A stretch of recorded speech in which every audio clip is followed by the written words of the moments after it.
अस्सलामुअलैकुम वरहमतुल्लाहि वबरकातुहू। जोइया ला एसोसिएशन की तरफ से, राना हमजा जोइया की तरफ से मेरे तमाम दोस्तों को, अजीज़ कारब को, ला के स्टूडेंट्स को, आम शहरियों को मेरी तरफ से मोस्ट वेलकम। उम्मीद है आप सब लोग खैरियत से होंगे। एक दो दिन में आपकी खिदमत में हाज़िर नहीं हो सका था, तो आज हम दोबारा अपना उधर से ही सिलसिला दोबारा शुरू करते हैं जहाँ पे हमने छोड़ा था। हमारे CRPC के पहले 6 चैप्टर कंक्लूड हो चुके हुए हैं और उम्मीद है कि आपको उनकी समझ आ चुकी होगी। आज का जो टॉपिक है वो कोई भी हमने स्टडी से रिलेटेड तो करना ही करना है डेफिनेटली, लेकिन हमने कोई क्वेश्चन नहीं करने, कोई कुछ नहीं करना। आज आपको जस्ट मैंने जो ADPP के एग्ज़ाम में या लॉ के एग्ज़ाम में या जुडिशरी के एग्ज़ाम में कोई क्वेश्चन आएगा उसके हवाले से हमने थोड़ी सी डिस्कशन करनी है। आज का हमारा जो वीडियो है वो बहुत छोटी सी होगी, तो उसके हवाले से आपको थोड़ा सा बताना चाहूँगा कि आपने क्वेश्चन पेपर को अटैम्प्ट कैसे करना है, किस हद तक अटैम्प्ट करना है। क्योंकि अगर जुडिशरी में या ADPP का जो एग्ज़ाम होता है उस पर आपने टू द पॉइंट क्वेश्चन को हल करना है, सॉल्व करना है। अगर लॉ का क्वेश्चन है तो उसमें आपने उसको मुकम्मल डिटेल से आखिरी शीट तक मुकम्मल 5 सवाल करके सॉल्व करना है। सॉल्व तो आपने ADPP में भी और जुडिशरी में भी मुकम्मल क्वेश्चन करने होते हैं जो आपको दिए गए होते हैं, लेकिन उसमें आपने टू द पॉइंट करना होता है। लेकिन जो आप जब LLB के स्टूडेंट होते हैं तो उसमें आपको सिर्फ शीट्स फिलअप करनी होती हैं और 5 या 6 क्वेश्चन जो भी होते हैं वो आपको आखिरी शीट तक पूरे करने होते हैं। सिर्फ आज के जो लेक्चर में आपको मेरा बताने का मकसद है, जो वीडियो आज की अपलोड है उसमें सिर्फ यह है कि आपने पेपर को सोल्व कैसे करना है, हेडिंग्स कैसे देनी है। समटाइम्स बल्कि अमूमन दैट 99% लोग इंट्रो हेडिंग देते हैं इंट्रोडक्शन की और आखिरी हेडिंग देते हैं कंक्लूजन की। तो मेरी आपसे रिक्वेस्ट है कि आपने ना तो इंट्रोडक्शन की हेडिंग देनी है और ना ही आपने कंक्लूजन की हेडिंग देनी है। आपने जब भी कभी हेडिंग देनी है, आपने opening statement, first statement, starting statement, opening statement, first statement, starting statement, theme, इस किस्म की हेडिंग देनी है। और लोग अमूमन आखिरी जो हेडिंग देते हैं वो कंक्लूडिंग की वो देते हैं कंक्लूजन। आपने कभी भी कंक्लूजन की हेडिंग नहीं देनी है। आपने हेडिंग देनी है number 1 concluding statement, final statement, last statement, ending statement, conclusive statement.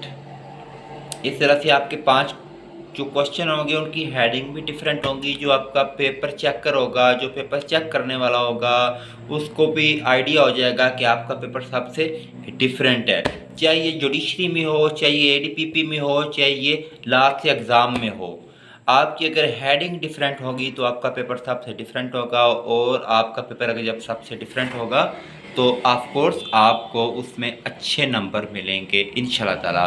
क्योंकि जब मैं लॉ में था तो मेरे एक उस्ताद मोहतरम थे, मुझे उन्होंने बताया था कि हमजा साहब आपने कभी भी इंट्रोडक्शन की या कंक्लूजन की हेडिंग नहीं देनी, आपने हर क्वेश्चन में हेडिंग चेंज करनी है। आप जब हर क्वेश्चन में हेडिंग चेंज करोगे तो आपको जो पेपर चेकर होगा वो आपका जो पेपर होगा उसके ऊपर स्पेसिफिकली नज़र रखेगा कि इस बंदे का पेपर सबसे सेपरेट है। और जब आपका पेपर सबसे सेपरेट होगा तो आपके ऑफिशियली ऑफ कोर्स आपके नंबर ज़्यादा अच्छे आएंगे। क्योंकि पेपर चेकर को भी पैसे मिलते हैं, उन्होंने एक दिन में कुछ घंटों में इतने पेपर चेक करने होते हैं और उन्होंने ये नहीं देखना होता कि आपने अंदर क्या लिखा हुआ है, उन्होंने आपकी हेडिंग्स देखनी होती हैं। उन्होंने आपका फर्स्ट क्वेश्चन और लास्ट क्वेश्चन देखना होता है। फिर एक एवरेज के हिसाब से अगर आपका फर्स्ट क्वेश्चन अच्छा है तो उन्होंने एक एवरेज के हिसाब से आपको नंबर कंक्लूड कर देने हैं। फॉर एग्जांपल अगर आपका 15 मार्क्स का एक क्वेश्चन है ना, तो उन्होंने एक एवरेज बना लेनी है। अगर आपका पहला क्वेश्चन उन्होंने चेक कर लिया, देख लिया, अच्छा है, तो आपको वो 11, 10, 11, ये पंजाब यूनिवर्सिटी की बात कर रहा हूँ, ऑब्जेक्टिव की बात नहीं कर रहा। ऑब्जेक्टिव जितना आप ठीक करोगे उतने आपको उसके मुकम्मल मार्क्स मिलेंगे। सब्जेक्टिव की बात कर रहा हूँ कि सब्जेक्टिव में आपको 8, 9, 10, 11 इससे ऊपर नंबर पंजाब यूनिवर्सिटी कम से कम नहीं दे सकती। और बहाउद्दीन ज़िक्रिया यूनिवर्सिटी की तो मैं बात ही नहीं करूँगा, क्योंकि वो तो एक बकवास और फजूल यूनिवर्सिटी है। उधर से जिसने भी ला किया है, मैं तो ये भी नहीं समझता कि उसका वो ला काबिल कबूल है, क्योंकि वो तो किताबें ओपन रख के 10-10 हज़ार रुपया दे के पेपर सॉल्व करवाते हैं। ऐसे ही अगर आप चले जाएं हैदराबाद, सिंध में, तो उधर भी वो फ़ी पेपर 10-10 हज़ार, 20-20 हज़ार रुपया ले के आपके पेपर सॉल्व करवाते हैं। लेकिन पंजाब यूनिवर्सिटी की बात अलग है। अगर जिसने पंजाब यूनिवर्सिटी से ला कर लिया है तो मैं समझता हूँ कि ये उसके लिए बहुत एहसास की बात है, क्योंकि पंजाब यूनिवर्सिटी एक इंटरनेशनल यूनिवर्सिटी है। इसका एक नाम है, एक मुकाम है, स्पेशली लॉ की फील्ड में। तो आपको थोड़ा सा ये समझाने का मकसद है कि आपने क्वेश्चन पेपर कैसे सॉल्व करना है। सबसे पहली फॉर एग्जांपल आपको क्वेश्चन आ जाता है common intention and common object, आपने इसको सॉल्व कैसे करना है। सबसे पहली हेडिंग आपने देनी है ओपनिंग स्टेटमेंट की, ऊपर आपने डालना है क्वेश्चन नंबर। क्वेश्चन नंबर कितना होगा, फॉर एग्जांपल क्वेश्चन नंबर 4 है, ये आपने ऊपर लिखना है क्वेश्चन नंबर 4। हेडिंग देने की ज़रूरत नहीं है कि कॉमन इंटेंशन कॉमन ऑब्जेक्ट है, क्योंकि वो तो ऑलरेडी पेपर चेकर जो होगा उसको इल्म होगा कि क्वेश्चन नंबर 4 क्या है। आपने फर्स्ट हेडिंग देनी है ओपनिंग स्टेटमेंट। ओपनिंग स्टेटमेंट में आपने कॉमन इंटेंशन और कॉमन ऑब्जेक्ट को जस्ट थोड़ा सा ब्रीफली बयान कर देना है। In common intention 2 are more than 2% and in common object 5 are more than 5% are included.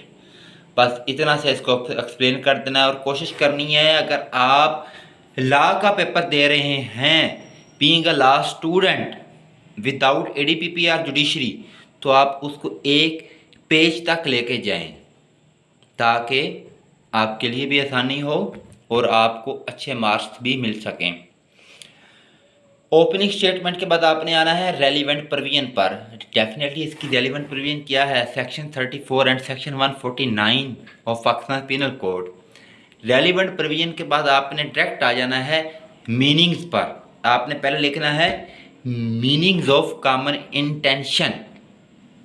अगली हेडिंग फिर आपने देनी है, कोशिश करनी है कि जो मेन हेडिंग होगी वो आपने अल्फ़ाबेटिक हरूफ में देनी है, इंग्लिश के जो बड़े हरूफ हैं उनमें देनी है पहले। उसके बाद थर्ड हेडिंग देनी है आपने meaning of common intention.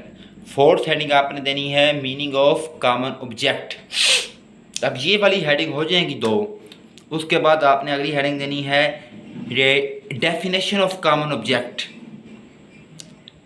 Definition of common intention. Heading number 6 definition of common object. आगे आ गया पॉइंट 7। अगर आपके पास कोई एग्जाम्पल है, कोई एक्सप्लेनेशन है, कोई केस लॉ है, कोई अथॉरिटी है, टू द पॉइंट, अगर कोई चीज़ रेलिवेंट है तो आपने उसको हेडिंग 7 पे दे देना। अगर आपके पास नहीं है तो आपने डायरेक्ट इसेंशियल पे आ जाना है, इसेंशियल ऑफ कॉमन इंटेंशन।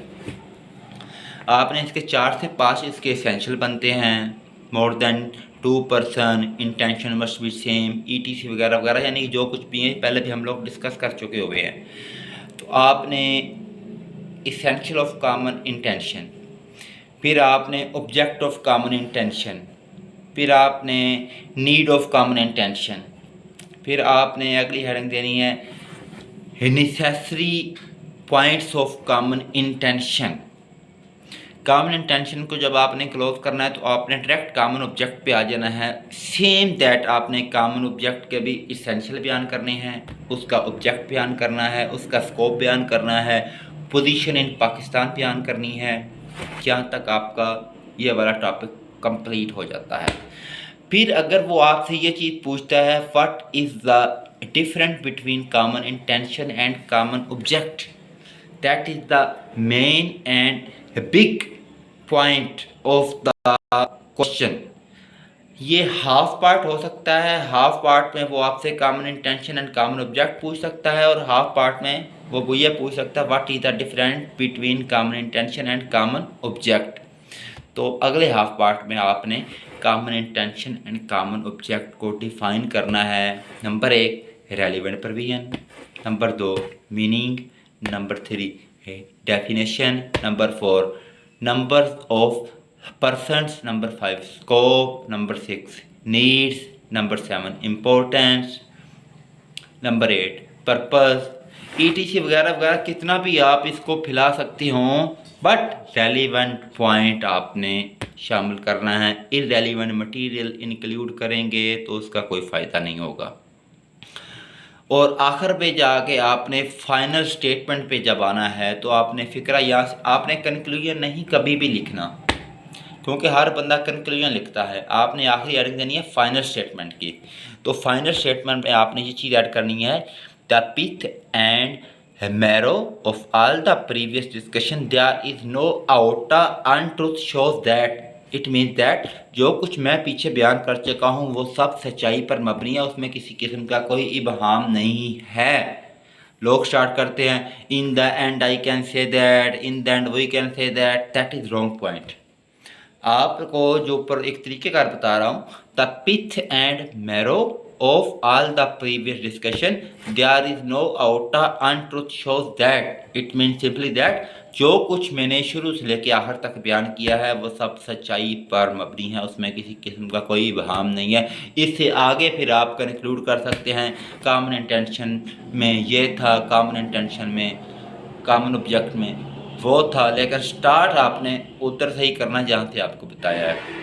तो आज का जो हमारा था जो लेक्चर था वो सिर्फ इतना ही था। तो इंशाल्लाह ताला अगला जो हमारा जो लेक्चर होगा वो हम CRPC का अगला चैप्टर शुरू करेंगे। तब तक के लिए इजाज़त दीजिएगा। अल्लाह हाफिज़, थैंक यू सो मच। जो अल्लाह की तरफ से हमदम जो तरफ से आप सबको अस्सलाम वालेकुम। पाकिस्तान जिंदाबाद।